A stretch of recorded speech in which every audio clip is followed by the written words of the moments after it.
Avis vascular centre, మన దేశంలోనే the best varicose vein hospital.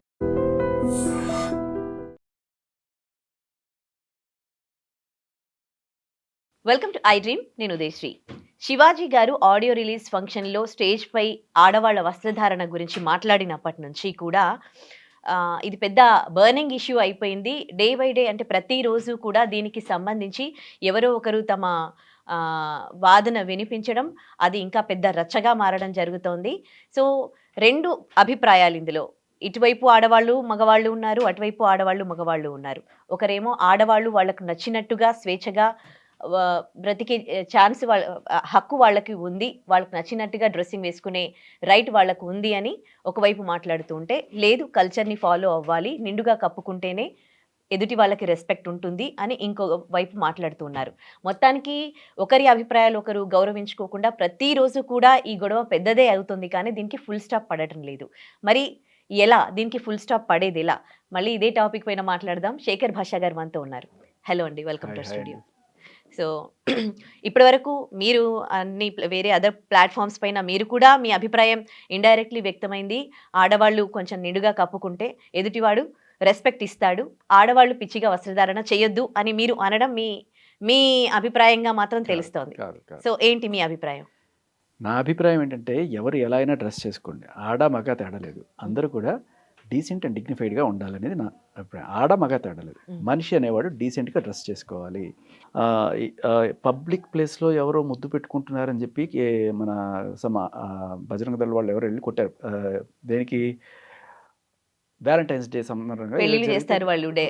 Routine గా ఎవరైనా లవర్స్ ఉంటే మన కల్చర్ కాదు అని సెంట్రల్ యూనివర్సిటీలో అనుకుంటా 10 మంది కపుల్స్ మేము పబ్లిక్ గా ముద్దు పెట్టుకుంటాం, ఏం చేస్తారా అని చెప్పి వాళ్ళు ఓపెన్ గా చేసి చూపిస్తున్నారు. అంటే కొంతమంది ప్రవోక్ అయి కూడా ఇటువంటివి చేస్తాం, మనం ఏం ఆశ్చర్యపోకర్లా. పూనం పాండే లాంటి వాళ్ళు ఇండియా మ్యాచ్ గెలిస్తే నేను బట్టలిప్పుకొని సముద్రం దగ్గర వాకింగ్ చేస్తాను అంటే ఉంటారు. కొంతమంది సైకలాజికల్ ప్రాబ్లం ఉన్నవాళ్ళు, మెంటల్ ప్రాబ్లం వాళ్ళు ఉంటారు, దాంట్లో మనం ఏమి చేయలేం. కానీ బట్ ఏంటంటే ప్రొవోకింగ్ స్టేట్మెంట్స్ ఎలా ఉంటాయంటే, డీసెంట్గా డ్రెస్ చేసుకోండి అందరూ అన్నలో తప్పలేదు, కానీ నా బాడీ నా ఇష్టం, నేను ఇష్టం వచ్చినట్టు ఉంటాను. ఇప్పుడు నిన్న మంచు లక్ష్మి గారు అన్నారు, I know how to dress in a గుడి, I know how to dress at swimming pool, I know how to dress in, that is responsibility. But అలా కాకుండా నా ఇష్టం నేను ఎక్కడైనా వేసుకుంటా, నేను ఎక్కడైనా ఇప్పుతా, మీరు మాత్రం చూసే కోణం మారాలి అనేది ఒక ప్రొవోకింగ్ స్టేట్మెంట్. అది అంటే ఇప్పుడు ఒకవేళ కనుక అదే నిజమైతే మనకి సెన్సార్ బోర్డులు ఎందుకు? ఒకవేళ అదే జరిగితే సెన్సార్ బోర్డులు కట్ చేస్తున్నాయి కదా. ఎందుకు కట్ చేస్తున్నాయి? ఎందుకంటే ఒక సభ్యత అనేది, ఇప్పుడు దానివల్ల ఏం జరుగుతుందా అనేది పక్కన పెట్టేద్దాం. దానివల్ల వచ్చే రిపర్కషన్స్ ఏంటి? అత్యాచారాలు జరుగుతాయా, లేకపోతే పొట్టి బట్టలు వేసుకుంటే ఏం జరుగుతాయని పక్కన పెట్టాము. ఇది ఒక పర్టికులర్ ప్లేస్లో ఆ కమ్యూనిటీకి సంబంధించి అసభ్యంగా ఉందా లేదా అనేదే చర్చ. ఇక్కడ అమెరికాలో అంటే ఏంటి చెప్తారా? అసభ్యం అంటే ఏంటంటే, సెన్సార్ వాళ్ళు ఏ సర్టిఫికేట్ ఇచ్చినప్పుడు ఎంతవరకు ఇది చేస్తారో అది పెద్దలు ఉన్న చోట అసభ్యం. అది అంటే ఆగ్రహం సినిమాలో రాజశేఖర్ మొత్తం ఇప్పుకున్న వెనకాల బ్యాక్ సైడ్ నుంచి షాట్ ఉంది. రాధిక ఆప్టే అనే ఆవిడ కంప్లీట్గా నేకెడ్గా ఉన్న షార్ట్స్ ఉన్నాయి. వీటికి ఏం చేస్తారంటే, కొన్ని ఎక్సెప్షనల్ కండిషన్స్లో ఏ సర్టిఫికేట్ ఇచ్చో లేకపోతే కొన్ని పారామీటర్స్ తీసుకొని ఇస్తారు. ఓకే, ఉన్నాయి ఆ రేంజ్లో మొత్తం ఇప్పి అని అంటే. ఇప్పుడు అంటే మగవాళ్ళలో మీరు అట్లా తీసుకున్నారు, ఆడవాళ్ళు కూడా అదే వెన్ ద సిచ్యువేషన్ డిమాండ్స్ అన్నప్పుడు వాళ్ళు సెన్సార్ బోర్డు పని ఏంటి అంటే, వాళ్ళ పనే అశ్లీలత, అసభ్యాన్ని గుర్తించి దాన్ని సభ్య సమాజంలోకి వెళ్లకుండా ఉండడం. బాంబేకి సపరేట్గా, హైదరాబాద్కి సపరేట్గా, అమెరికాకి సపరేట్గా సెన్సార్ బోర్డులు ఉన్నాయి.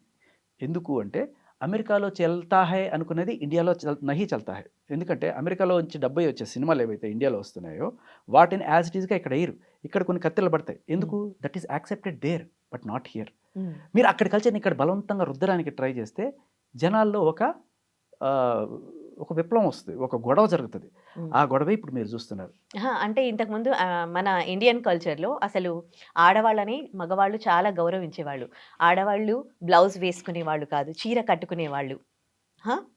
సో మరి ఆ కల్చర్ అప్పుడు కూడా అదేంటి బాడీ ఎక్స్పోజ్ అయ్యేది. అసలు అప్పట్లాగా ఇప్పుడు ఏం డ్రెస్సింగ్ వేసుకోవట్లేదు, బ్లౌజులు లేకుండా ఇప్పుడు బయటికి వెళ్ళగలరా? అక్కడ కల్చర్ అప్పటి నుంచి ఇప్పటి వరకు అదే ఎట్లా ఫాలో అవుతారు? అదే ఫాలో అవ్వద్దనే చెప్తున్నా. ఆ రోజుల్లో లేవు, వాళ్ళు అలా వేసుకున్నారు. ఆ మగవాళ్ళు అప్పుడు అత్యాచారాలు అలాంటివి చాలా తక్కువ. మరి ఇప్పుడు చేస్తూ ఉన్నారు గదా! మారాల్సింది వీళ్ళు గదా! అమ్మ, మీరు ఒక మగవాళ్ళు. క్వశ్చన్‌కి ఒక సమాధానం చెప్పేదాకా ఆగండి. మీరు రెండో క్వశ్చన్‌కి వెళ్ళిపోతే నేను కన్‌ఫ్యూజ్ అవుతారు. అహా! మీరు మీరు ఫస్ట్ ఆన్సర్ అడిగిన చెప్పాకే క్వశ్చన్ నేను ఇంకోసారి చెప్పిన. మీకు మిమ్మల్ని ఫస్ట్ అడగట్లేదు. అడిగిన క్వశ్చన్ ఏంటంటే, హ్మ్. అప్పట్లో బ్లౌజులు ఏసుకోలేదు. హ్మ్. ఇప్పట్లో వేసుకుంటున్నారు. మంచిదే కదా! హ్మ్. మంచిదే. అలాగే మగవాళ్ళు కూడా అప్పట్లో ఏమి లేకుండా బొడ్డు కోసి పెట్టుకొని తిరిగేవాళ్ళు. ఇప్పుడు చక్కగా ప్యాంట్లు ఏసుకొని తిరుగుతున్నారు కదా! ఎందుకంటే మనం ఎప్పుడో ఆదిమానవుల కాలం నుంచి ఎవాల్వ్ అవుతూ వస్తూ వస్తున్నాం. ఉన్నాం. ఆ! మెల్లగా అదే గదా! వచ్చినాయి. హ్మ్. తప్పే ఓకే. ఉంది దాంట్లో. ఓకే. మంచిదే. అదే గదా! ఆ! అందుకే గదా! వీళ్ళు గూడా వాళ్ళకి నచ్చినట్టుగా డ్రెసింగ్ మెల్లగా ఎవాల్వ్ అవుతూ వాళ్ళకి నచ్చినట్టుగా వాళ్ళ కంఫర్ట్‌గా ఉన్నట్టుగా వాళ్ళు యేసుకుంటున్నాము. మా తప్పేముంది అని వాళ్ళంటున్నారు. మీరెలాంటి డ్రెస్ నేనేమి తప్పు మీరిప్పుడు ధోతి పట్టట్లేదు. కట్టుకోవాలి అని వాళ్ళేం చెప్పట్లేదు గదా! ఆడవాళ్ళు. మాకు చీరలు కట్టుకోవాలని మీరెందుకు చెప్తున్నారు అని అంటున్నారు. ఆ! మేం చెప్పట్లేదమ్మా. ఆ! మీ ప్రొడ్యూసర్ చెప్తున్నాడు. ఎందుకంటే ఆ ప్రొడ్యూసర్ ఎవరు? డబ్బులిస్తున్నాడు కాబట్టి, ఆ! సినిమాలో ఈ వాళ్ళు చూసేవాళ్ళ కోసమో, లేకపోతే దేనికోసమో ఓ రూ. 1,00,000 ఇస్తాను. నువ్వు పొట్టి బట్టలేసుకో అంటాడు. లేకపోతే చీర కట్టుకో అంటాడు. వాడు ఏం చెప్తే ఆ డబ్బులు బట్టలు వేసుకుంటున్నారు హీరోయిన్‌లు. హ్మ్. మీరెవరు మాకు చెప్పడానికి? అంటే నేను కాదు చెప్పేది. ప్రొడ్యూసర్ చెప్తున్నాడు వీళ్ళేసుకుంటున్నారు.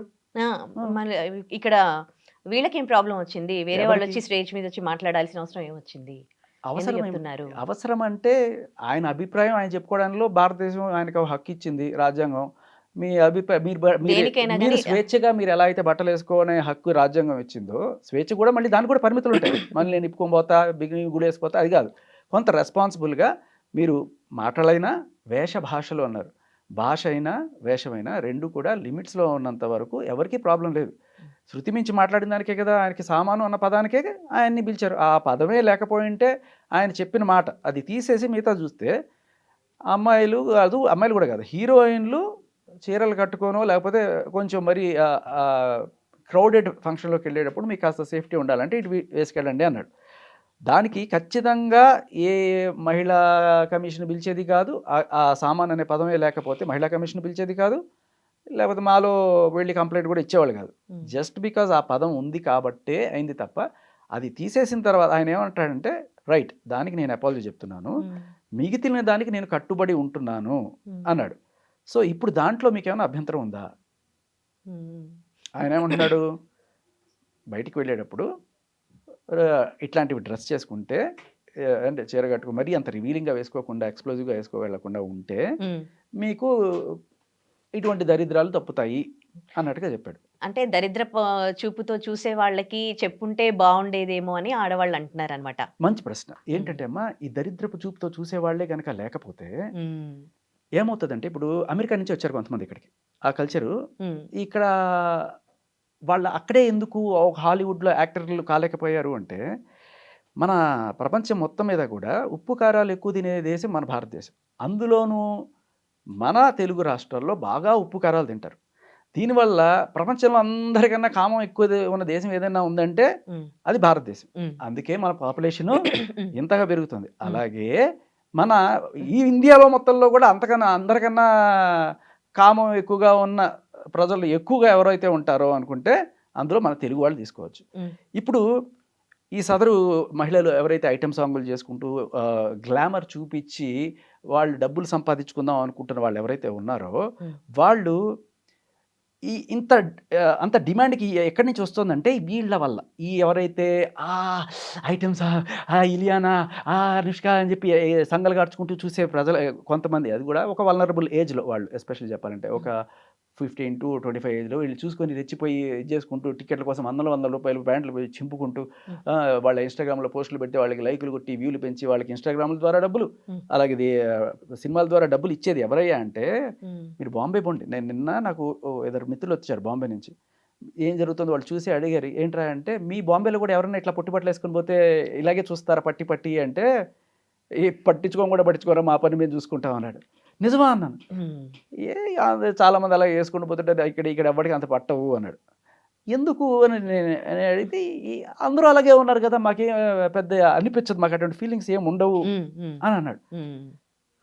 అది పాయింట్. ఏంటంటే అమెరికాలో అందరూ అలాగే ఉంటారు. హ్మ్. ఇక్కడ బాంబేలో కూడా ఈ మధ్య అలాగే తయారయ్యారు. హ్మ్. కాబట్టి ఏంటంటే వాళ్ళకి నార్మల్ అయిపోయినప్పుడు వాళ్ళకి హ్మ్. లేదు. బట్ ఒక 10 మంది నార్మల్‌గా ఉండి, హ్మ్. 10 మంది సంసారాలుండి, హ్మ్. ఒక్కళ్ళు సడెన్‌గా నేను ఇటువంటి హట్‌కే కనపడ్డారనుకోండి. హ్మ్. "హా! అని చెప్పి సంఘర్షుకుంటూ అంటే చూస్తారు. ఈడ ఉప్పు కారాలు ఎక్కువ వాళ్ళు తింటారు కాబట్టి వాళ్ళకి ఏమైనా జరిగే వాళ్ళు ఏమైనా చేసే ఛాన్స్ ఉంది కాబట్టి మీరే జాగ్రత్తగా ఉండాలి అని చెప్పే బదులు ఉమ్. వాళ్ళు ఎలా ఉన్నా ఆడది నువ్వు పుట్టుక నీకు ఆడదాని శరీరం అంటే ఆ బాడీలోంచే మనం పుట్టింది అని దానికి ఒక రెస్పెక్ట్ ఇవ్వాలి అని మాత్రం ఉండదు. కాదు. సెక్షువల్ పార్ట్స్ లాగా చూస్తారు మీరు- ఆడదాని శరీరాన్ని. అది ఏమైనా అంటే బాడీ పార్ట్స్ ఏమైనా కనిపిస్తే అదొక సెక్షువల్ అపియరెన్స్ లాగా చూస్తూ ఉన్నారు తప్ప అదే ఆడదాని శరీరం నుంచి మనం జన్మనిచ్చాము, మనం మగాడిగా పుట్టింది ఆ ఆడదాని దాని మీద రెస్పెక్ట్ ఎందుకు రాదు? అలా లక్షల మంది అమ్మాయిల్ని చాలామంది అబ్బాయిలు అలాగే చూస్తారు.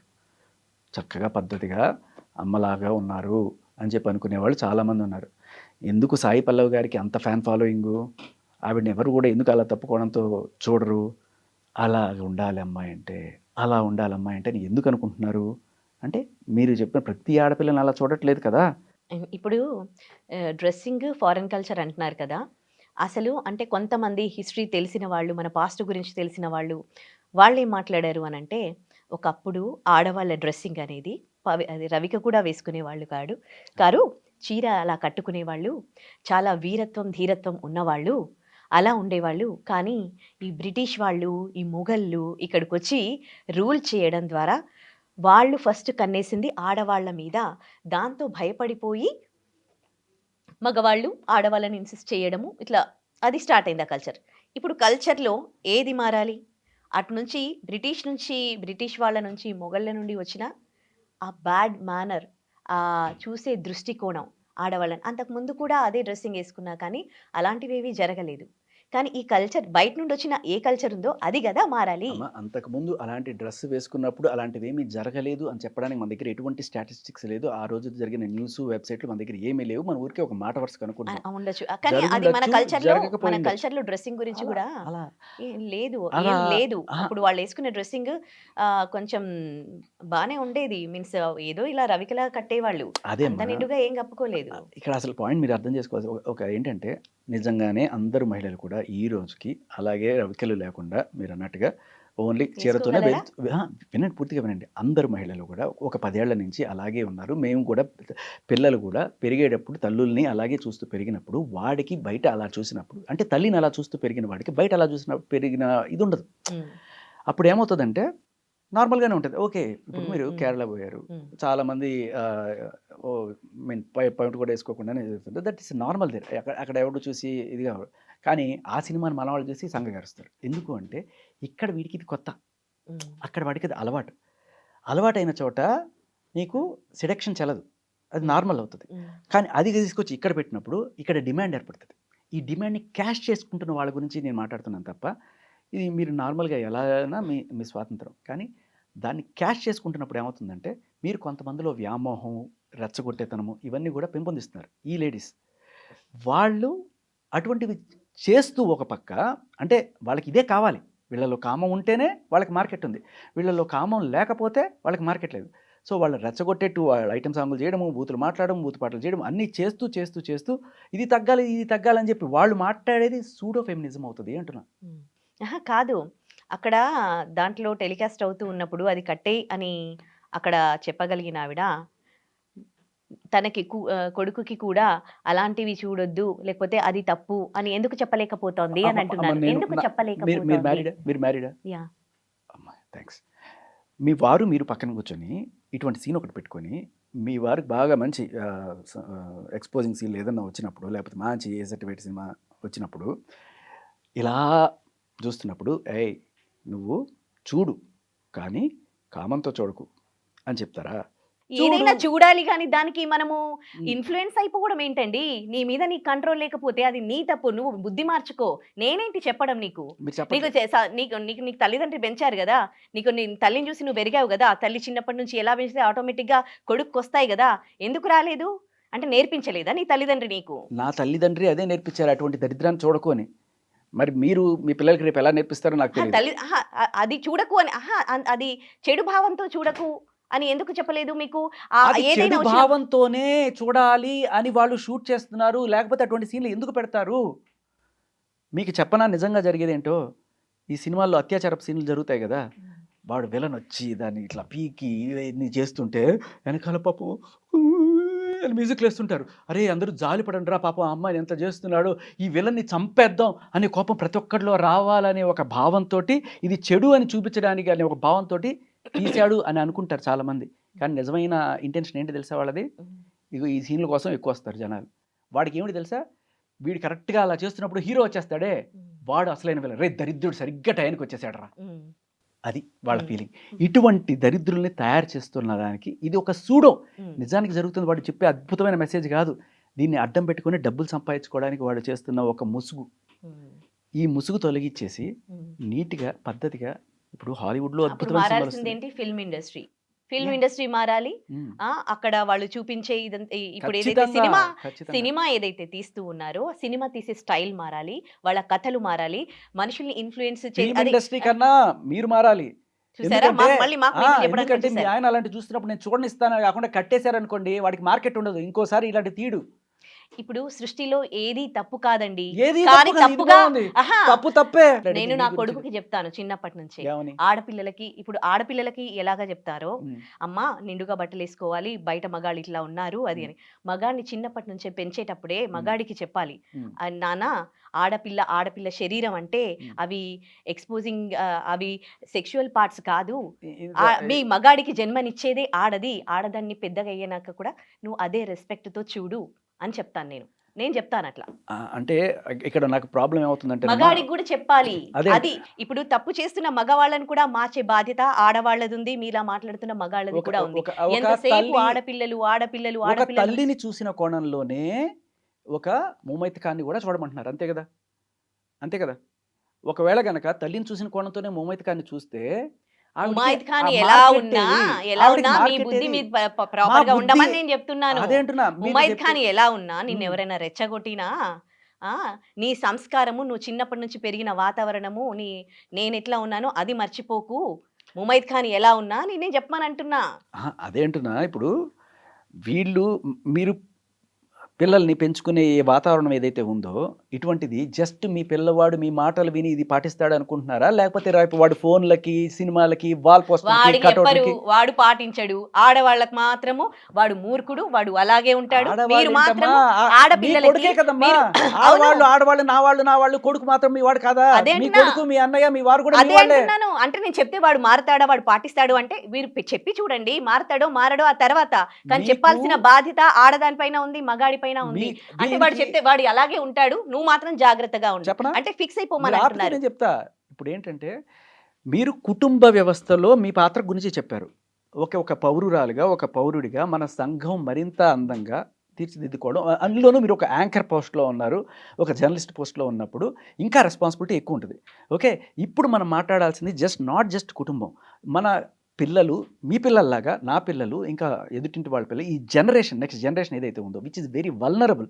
అంటే ఒక 13 ఏళ్ళ నుంచి ఒక 25 ఏళ్ల లోపు పిల్లలు ఎవరైతే ఉన్నారో ఇవి చూసి చెడిపోతున్నారు అని భావిస్తే తల్లి చెప్తే నిజంగానే ఆగుతున్నారా, తండ్రి చెప్తే నిజంగానే ఆగుతున్నారా, లేదు అంతకు మించి వీళ్ళ మీద ఇన్స్టాగ్రామ్ ఇన్ఫ్లుయెన్స్, సినిమాల ఇన్ఫ్లుయెన్స్ ఉంది అని అనుకుంటే ఇటువంటి విషయాన్ని మన దేశంలోకి మన ప్రాంతంలోకి రానివ్వకుండా మనం ఆపుకోవడం కరెక్టా కాదా?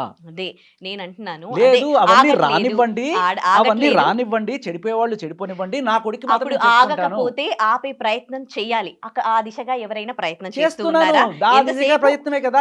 ఏమండి మీకు నచ్చితే మీరు డీసెంట్ గా వేసుకోండి, మీకు ఎట్లా కంఫర్ట్ ఉంటే మీరు వేసుకోండి. మీకు జీన్స్ ఇష్టమో మీరు జీన్స్ వేసుకోండి, మీకు షార్ట్స్ ఇష్టం షార్ట్స్ వేసుకోండి. వేరే వాళ్ళు ఇలాగే వేసుకోవాలని చెప్పడానికి మీకు రైట్ లేదు. ఎందుకు వేరే వాళ్ళ మీద మీకేం రైట్ ఉంది?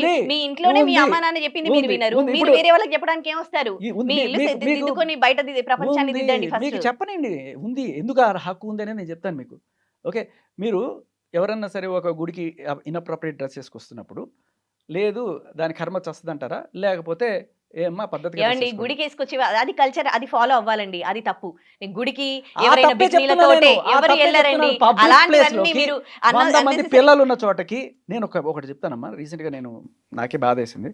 ఒక 13 ఏళ్ళు 14 ఏళ్ళు స్కూల్ పిల్లలు, ఆడపిల్లలు ఉన్నారు, మగ పిల్లలు ఉన్నారు, అందరినీ ఇక్కడ కూర్చోబెట్టారు, ఏదో ఫంక్షన్ తీసుకొచ్చారు. స్కూల్కి సంబంధించి ఏదో ఫంక్షన్ జరుగుతుంటే ఒక యాంకర్ మాట్లాడుకున్నారు వాళ్ళు, ఏదో బాంబేలో జరిగిన ఇన్సిడెంట్ అది. అయితే అక్కడ ఆవిడ ఇక్కడ దాకా వేసుకొని వచ్చి ఇలా నడుచుకుంటూ వెళ్తుంది ఆ పిల్లల మధ్యలో నుంచి. నేను రీసెంట్గా స్పోర్ట్స్ కామెంటరీ కోసం వెళ్ళినప్పుడు బాంబేలో జరిగిన ఇన్సిడెంట్ ఇది. వెళ్తుంటే ఈ పిల్లల్లో కొంతమంది ఆవిడకి ఆ మాత్రం సెన్స్ లేదా అని నాకు అనిపించింది. చూడండి పిల్లలకు కూడా అది అంటే ఆ బాడీని అదేంటో ఎక్స్పోజ్ చేస్తుంది అనే ఫీల్ డెవలప్ అవుతోంది చూడు చిన్న పిల్లల నుంచి. కదా హా? అంటే ఇప్పటి నుంచి అబ్బాయికి ఇబ్బంది అనిపిస్తోంది అని అంటే ఆ అబ్బాయి ఎలా పెరుగుతూ వాడు ఉన్నాడు వెధవా? అనిపించింది అసలు. అంతేనా? అంటే ఆహా, ఆవిడ ఎదవా? కాదు అమ్మా, అంటే మీరు- మన దగ్గర మీరు చెప్తున్నది మారాల్సింది ఏంటి ఇక్కడ ఒక మైనర్ వాడికి ఇంకా విచక్షణ ఏర్పడదు. ఓకే, మీరు మైనర్ కూడా ఇలాగే ఉండాలని, మైనర్ అనేవాడు వల్నరబుల్ అప్పుడు ఏం చెప్పాలి ఆ మదర్? నేను చెప్తున్నా, వాళ్ళ అమ్మ ఖచ్చితంగా ఫీల్ అవుతుంది. సరే అబ్బాయి తెలుసో తెలియకో ఆ మాట అన్నాడు, కాకపోతే చిన్నపిల్లవాడు కదా తెలియదులే, నేను చెప్పాలి అని చెప్పి, చూడు నాన్న అమ్మాయి డ్రెస్లో ఏం లేదు, నువ్వు దాన్ని తప్పుగా చూడొద్దు. వీడు బయటికి వెళ్ళిన తర్వాత మిగతా పిల్లలందరూ కూడా సంఘగడుచుకొని అమ్మాయిలు అమ్మడబడుతుంటే వీడికి అసలు అమ్మాయిలు అంటేనే చల్ అని చెప్పి పట్టించుకోలేదు. వీడు చదువులో బాగా ముందుకెళ్ళాడు, అలా పెరిగాడు. పెరిగిన తర్వాత వాడికి ఒక రోజున పెళ్లి చేశాడు. పెళ్లి చేసిన తర్వాత మరి పెళ్ళంతో కాపురం చేయడానికి వచ్చినప్పుడు వాడికి మామూలుగా వాళ్ళ తల్లిని చూసినట్టే అనిపిస్తుంది, ఆవిడని చూస్తే. సంసారం చేయలేకపోతున్నాడు. వాడికి ఏ రకమైన ఫీలింగ్స్ రావట్లేదు అమ్మాయి మీద. ఎందుకంటే వాళ్ళ అమ్మ చిన్నప్పటి నుంచి కూడా అసలు ఆడపిల్లని చూస్తే ఫీలింగ్స్ రాకూడదు అని చెప్పి వాడిని పెంచి, అంటే దీన్ని ఏమంటారంటే అమ్మా ఇంటలెక్చువల్ క్యాస్ట్రేషన్ అంటారు దీన్ని. సో ఆ రకం వాడికి ఏమైందంటే మగాడిలాగా పెరగకుండా కంప్లీట్గా ఇలా ఆడవాళ్ళని చూస్తే నీకు ఏ రకంగా రాకూడదు రాకూడదు రాకూడదు అని చెప్పి పెంచేటప్పటికి వాడు పెళ్ళాన్ని చూసినా రాబట్టి వాడికి పిల్లలు పుట్టాలి. తర్వాత పెళ్ళాలతో సంవత్సరం ఆ పెళ్ళం ఏం చేసిందంటే, రే నువ్వు మగాడివే కదరా చీపో అని చెప్పి వెళ్ళిపోయింది. ఓహో, వేరే తల్లి ఇలా పెంచితే ఇలా పెరుగుతారన్నమాట పిల్లలకి, ఆడపిల్లలకి. అదే ఇన్స్టాగ్రామ్ లో నేను చూసిన ఒక కథ. అదే ఏదో పుకిటి పురాణం పట్టుకొని వచ్చారు మీరు చెప్పడానికి. ఫైనల్లీ ఏదేమైనా కానీ అదేంది డిఫరెంట్ మైండ్ సెట్స్ అండి ఇవి. ఎప్పుడు అంటే ఏకీభవిస్తారో తెలీదు.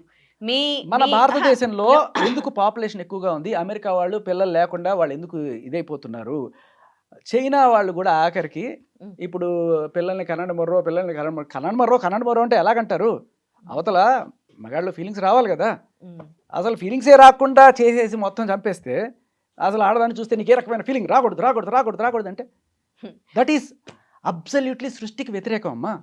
అది చాలా టైం పడుతుందండి. మీలాంటి వాళ్ళని ఇంతమందిని మార్చాలంటే మా వల్ల కాదు. అంతమందిని కనకండి.